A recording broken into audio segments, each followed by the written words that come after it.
Alors, comme je l'ai mentionné en introduction, vous avez écrit sur ces différentes questions et la bibliographie figure en accompagnement de cet entretien. À la lecture de certains de vos développements, on comprend que si, comme vous l'avez dit tout à l'heure, la Cour est indépendante, elle est tout de même le reflet des tensions assez importantes qui sont agissantes depuis les débuts de l'indépendance de la Bosnie et qu'elle est confrontée donc dans ses murs même à ces tensions alors que son rôle est de gérer notamment les tensions dans le pays. Est-ce que vous pouvez nous dire comment, comme un membre à part entière de cette Cour, vous mais comme extérieur à la question ethnique notamment, vous pouvez ressentir ces tensions, comment vous y avez été éventuellement impliqué et comment vous pouvez rester en quelque sorte extérieur à ces tensions. Oui, les deux sont d'ailleurs vrais. Je me suis souvent sentie, et on est forcément impliqué lorsqu'on voit que par moment la Cour émet des votes ethniques, on ne peut guère l'exprimer autrement, donc ce sont trois groupes et qui votent ou pour ou contre, mais en bloc, et qui évidemment posent tout de suite la question aux juges internationaux de savoir comment eux doivent se comporter. Est-ce qu'à leur tour, ils doivent former un groupe, un bloc, ou on peut aussi l'exprimer autrement, est-ce qu'ils doivent être solidaires? Ou est-ce qu'il est souhaitable qu'ils ne votent pas de la même façon? On a eu les deux configurations, à la fois des votes en bloc et de façon très consciente, en se disant que c'était nécessaire, et aussi des votes dissociés, en particulier pour des affaires qu'on trouvait moins importantes, et aussi pour des affaires où on se disait que c'était peut-être bon de montrer que même en tant que juge international, on pouvait avoir des opinions différentes sur la question. Ça dépend évidemment aussi de la nature du contentieux. Si c'est un contentieux très politique, où là, le vote ethnique est particulièrement fort, dans ce cas-là, souvent, on se sent obligé de voter, nous aussi, plus ou moins en groupe, alors que s'il s'agit d'un contentieux plus privé, par exemple, d'un recours individuel, dans ce cas-là, les votes peuvent davantage se disperser. Donc, en ce sens, on est bien impliqué dans ces tensions. On est impliqué aussi périodiquement au moment de l'élection du président de la Cour. Le président est réélu tous les 3 ans. Mais là, l'habitude prise des quotas ethniques a conduit à l'adoption du principe de rotation. Donc c'est un peuple après l'autre qui doit fournir le président. Et lorsque, comme chaque groupe est composé de 2 personnes, lorsque l'une des 2 personnes a déjà été présidente dans le passé, il est assez normal que ce soit l'autre qui est élu. Et donc périodiquement, je proteste contre cette élection en disant que ce n'est pas une élection, qu'au moins on corrige les rules of court et qu'on n'écrive pas élection, parce que ça me paraît vraiment aux antipodes de toutes les élections. Et donc j'ai proposé à plusieurs reprises des modifications, mais je n'ai eu aucun succès avec ce type de remarques. Néanmoins, il est possible, et heureusement aussi, de prendre ses distances par rapport à ces tensions. Il est possible de prendre des distances, ne serait-ce que parce qu'il y a les opinions dissidentes.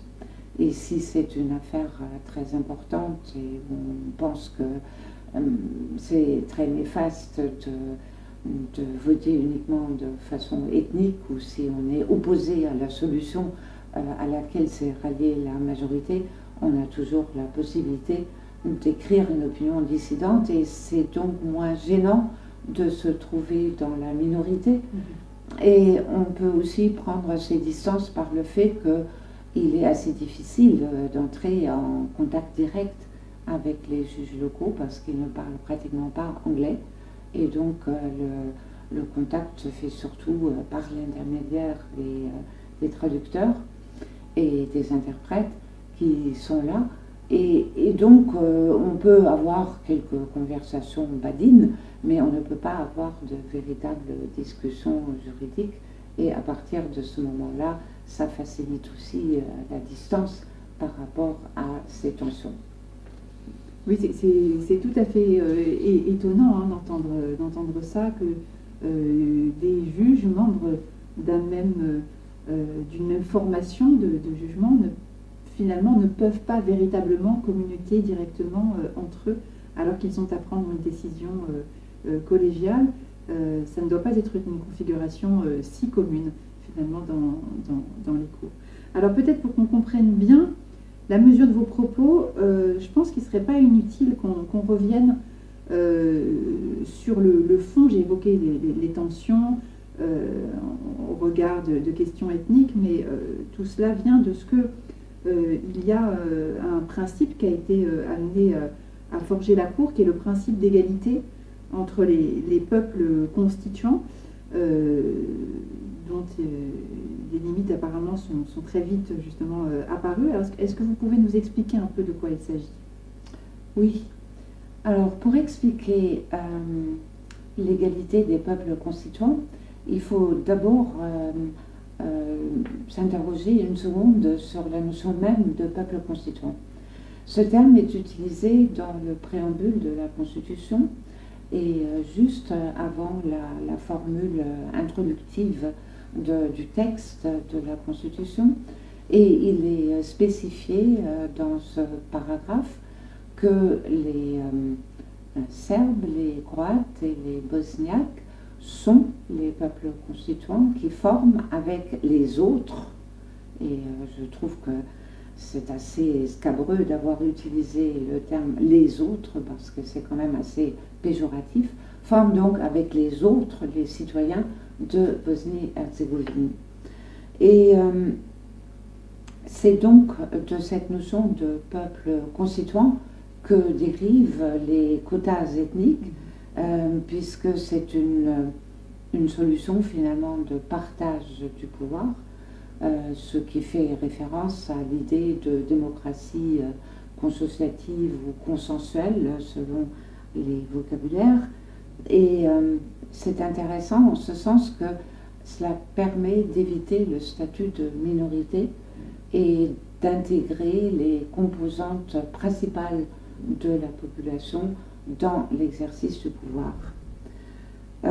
Ainsi, en Bosnie, c'est la Chambre des peuples, c'est la Chambre haute et la présidence qui sont composées sur ce mode-là, c'est-à-dire que dans la Chambre haute, la Chambre des peuples, il n'y a que les 3 peuples constituants qui sont représentés. La Chambre comprend 15 membres, 5 Serbes, 5 Croates et 5 Bosniaques.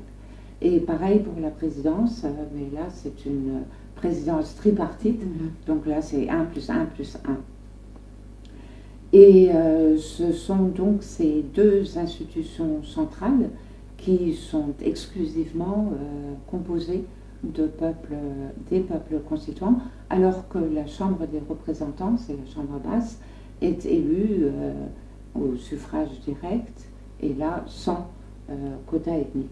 Donc théoriquement, on a dans le système bosnien, on a une juxtaposition de démocratie consociative, donc de partage du pouvoir, et de démocratie représentative, majoritaire, telle qu'on la connaît de façon classique en Europe occidentale. Seulement, en pratique, cette juxtaposition ne fonctionne pas du tout. Elle ne fonctionne pas parce que les peuples constituants ont tendance à se confondre ou même à s'identifier aux entités territoriales.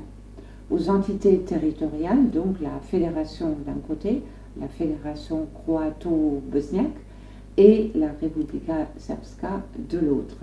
Donc, en d'autres termes, on a une sorte de confusion ou d'identification entre les structures de l'État central et les structures territoriales, alors que ce n'était pas forcément prévu ainsi, mais tout tend quand même à provoquer ce résultat, puisque les entités territoriales forment les circonscriptions pour l'élection des deux institutions centrales, Chambre haute et présidence, mentionnées tout à l'heure, et qui sont donc représentées exclusivement par les peuples constituants.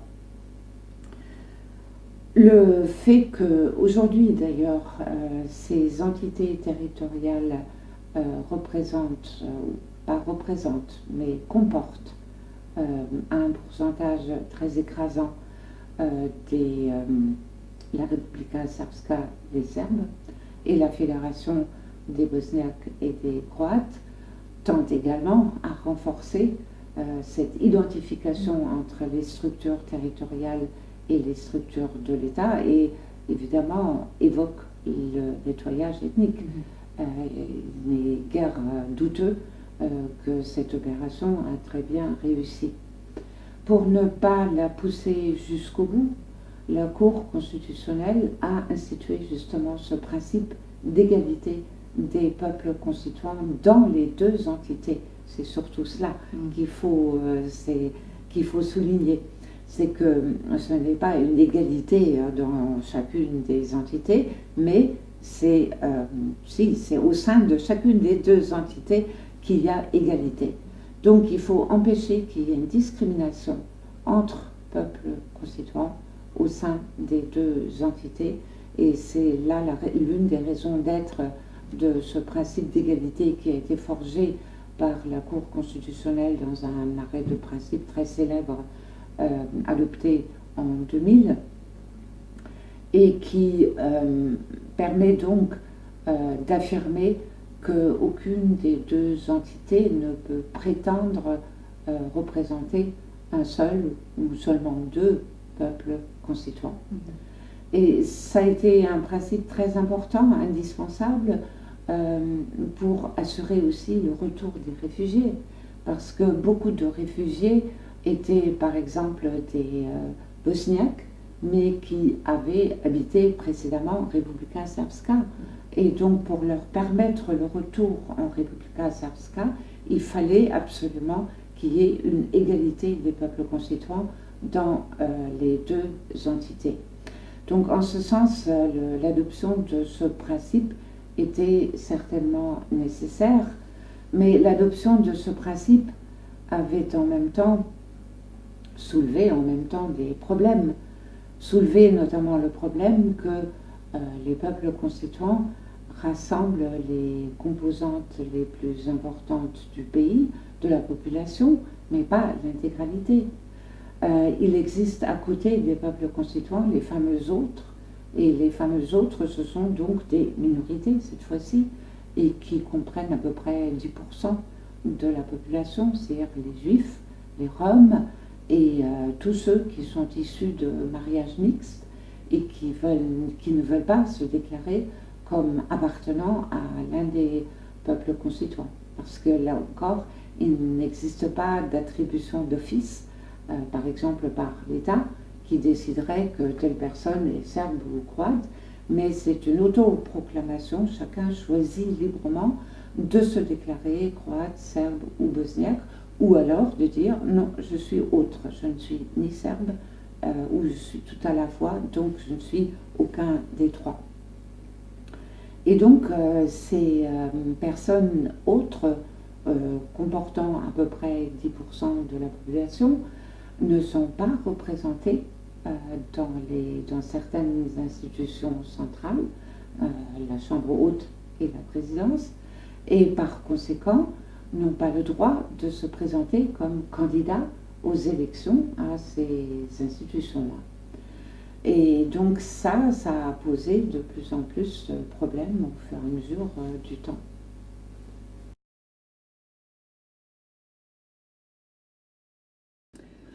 En somme, si je comprends bien, l'égalité des peuples constituants empêche la discrimination entre ces peuples constituants. En revanche, elle peut impliquer une discrimination entre les peuples constituants et les autres, dont vous parliez tout à l'heure. Oui, tout à fait.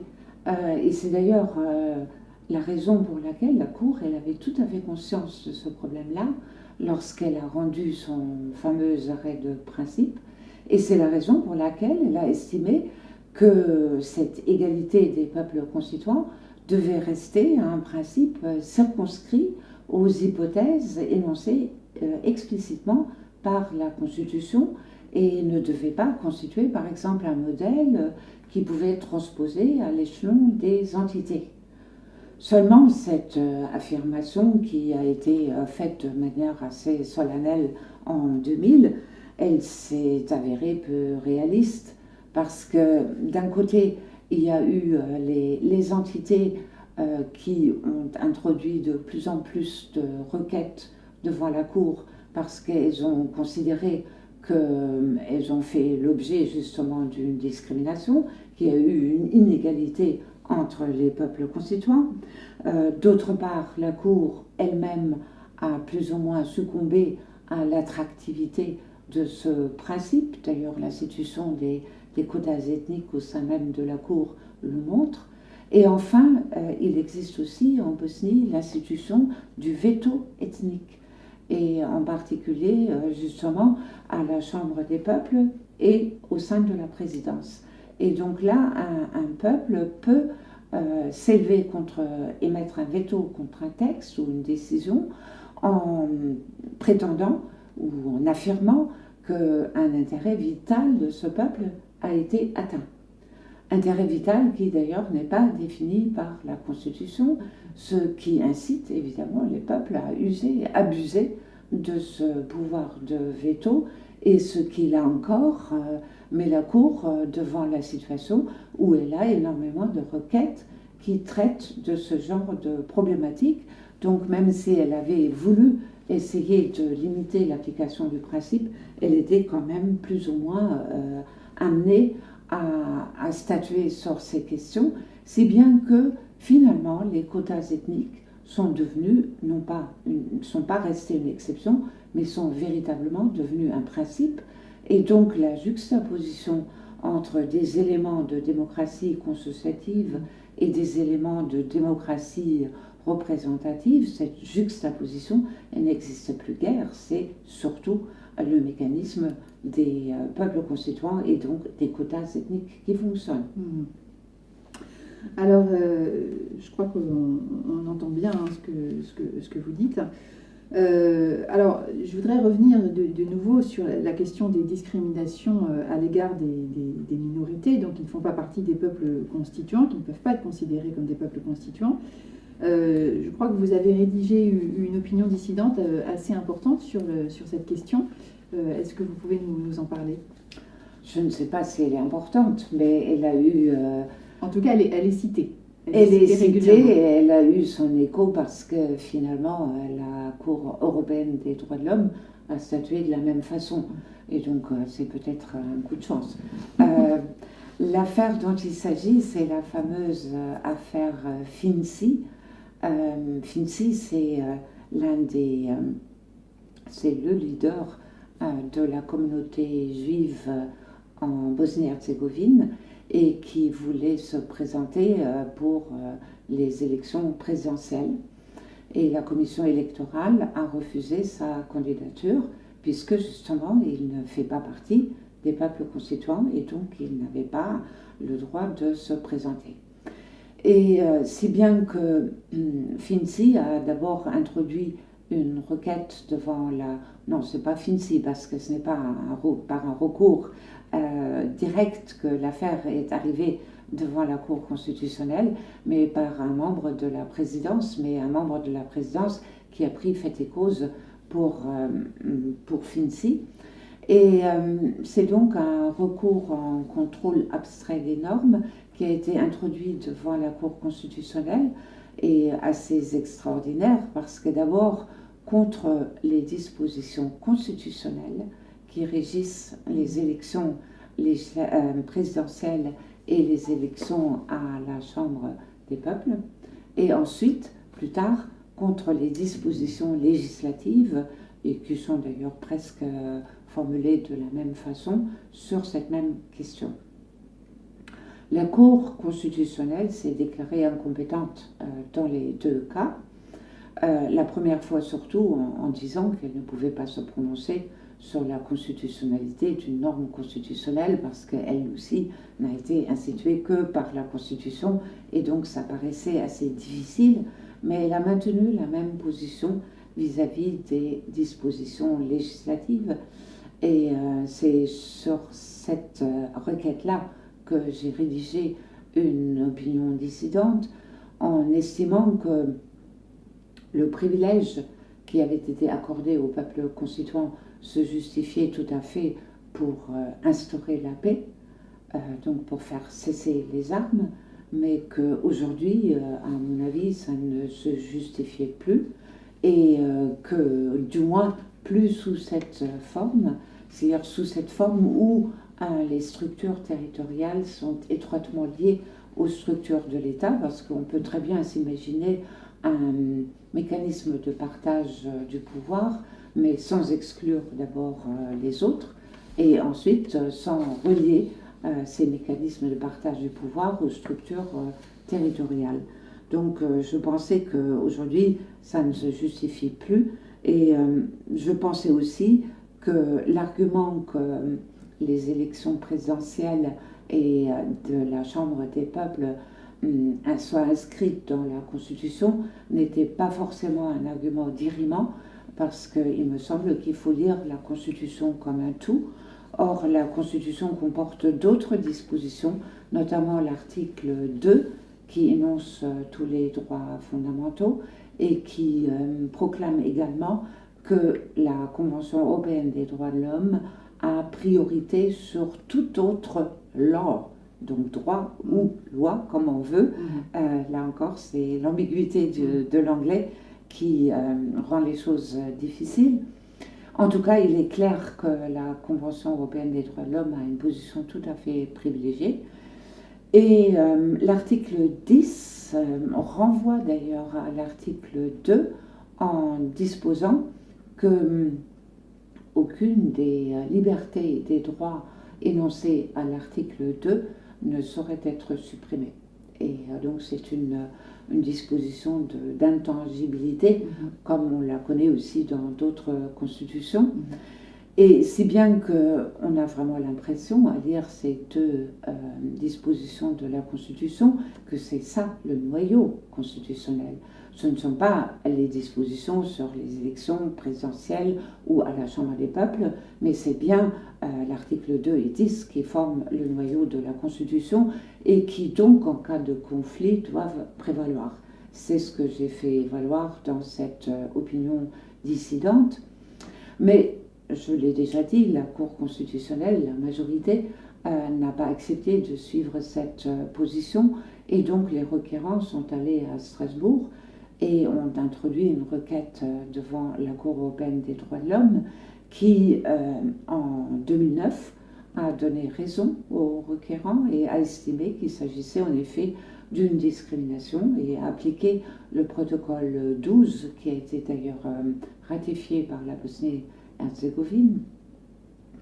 Et pour cette raison a donc déclaré que la écarter, priver Finzi de son droit de vote passif était contraire à la Convention. Cet arrêt a été donc rendu en 2009, il n'est toujours pas exécuté aujourd'hui, et la Cour constitutionnelle, par exemple, n'est pas très volontaire pour le mettre en œuvre parce qu'elle estime, et elle a effectivement des arguments assez sérieux à faire valoir, elle estime que c'est au pouvoir constituant d'intervenir et de réviser la Constitution. D'ailleurs, entre parenthèses, on peut remarquer que l'arrêt Finzi de la Cour européenne des droits de l'homme est probablement le premier arrêt qui condamne explicitement une disposition constitutionnelle. Oui.